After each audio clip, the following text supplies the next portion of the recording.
seeing little kids is not the good thing, you know. This is another tragedy because no child, and certainly not an infant, should be the victim of gang violence. Another unimaginable story from Chicago today. A 6-month-old baby has become a victim of gun violence.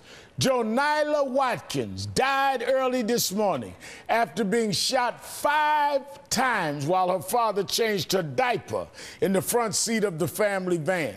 A baby killed by gun violence, a sad and sober reminder of the gun epidemic.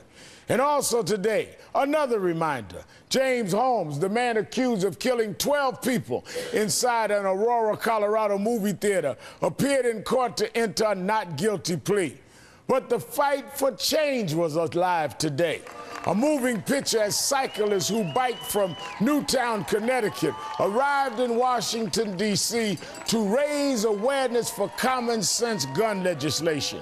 Their 4-day, 400-mile ride was in honor of 26 children and adults killed at Sandy Hook. And right as they arrived in D.C., a key Senate panel approved 2 bills on background checks and school safety. This is real progress. It's the first hurdle to becoming a law. And outside the Beltway, we're seeing a movement. We're seeing activism. The Colorado State Senate just approved bills on magazine ammunition limits and expanded background checks. And mothers from over 30 states are expected to attend a common sense gun laws event tomorrow in D.C.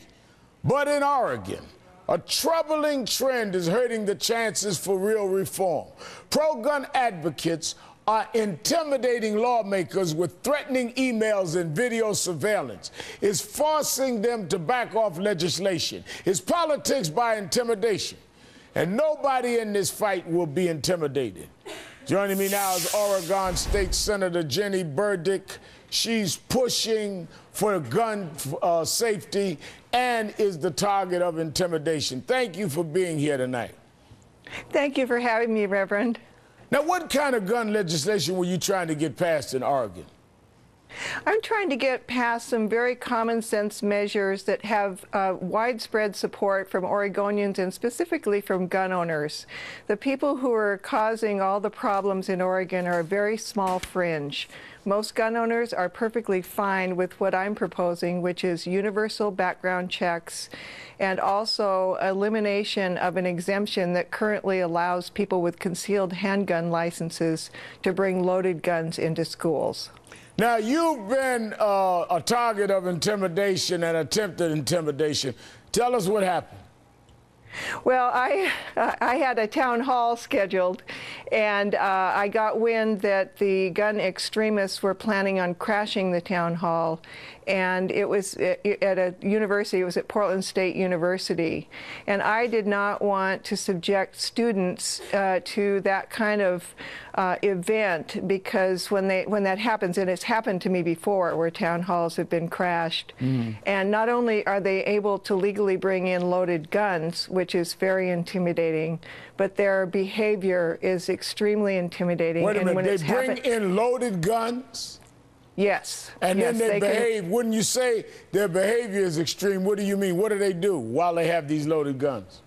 They're very rude and disruptive. And again, this is the fringe. This is not your regular gun owner. This is the fringe.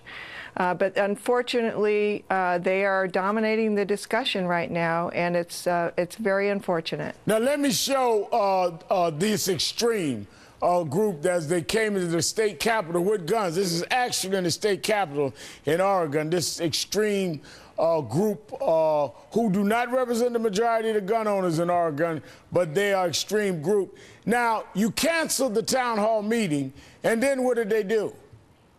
I did, and when I canceled the town hall meeting, I didn't want to say anything inflammatory, so I just said the standard scheduling conflict. Well, they showed up at my house, and they stayed in front of my house for 2.5 hours, taping everything I did, doing my recycling, getting my mail, and then We're they put it on showing the video of what they did at your house. Go ahead. And then they put it on the web, and their point was that I didn't, in fact, have a scheduling conflict. So they thought that that they would get a lot of mileage from that. But they ran my address, and they ran very, threatening comments about it. So let me get this straight.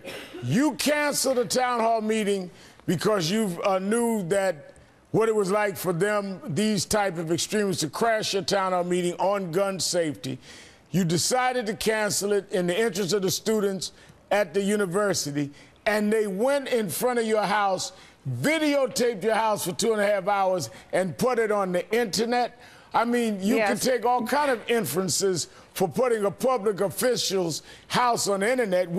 This is a copy that we're showing of your house being put out there for any nut to see. And this is you actually going to the garbage on the video and moving your garbage pail.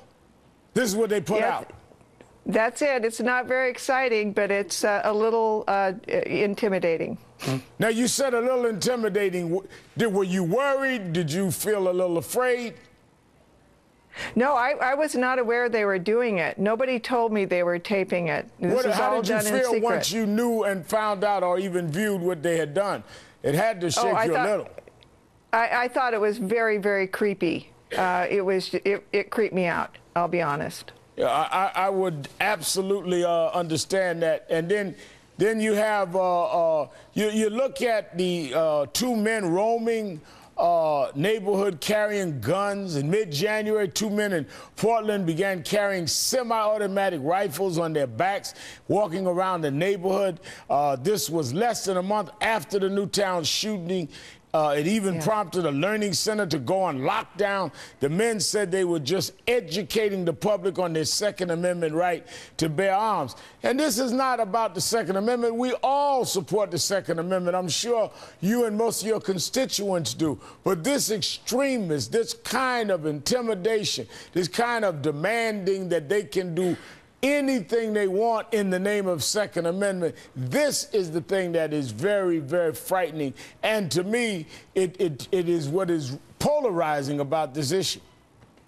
Well, what's really frightening about it, Reverend, is that it seems to work. That is the truly frightening thing, is that politicians back down just because they don't want to take the harassment.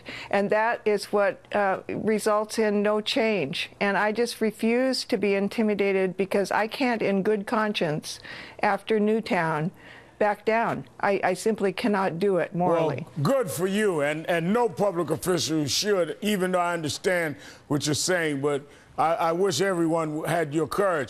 Let me bring in, from the Washington Post, Nia Malika Henderson.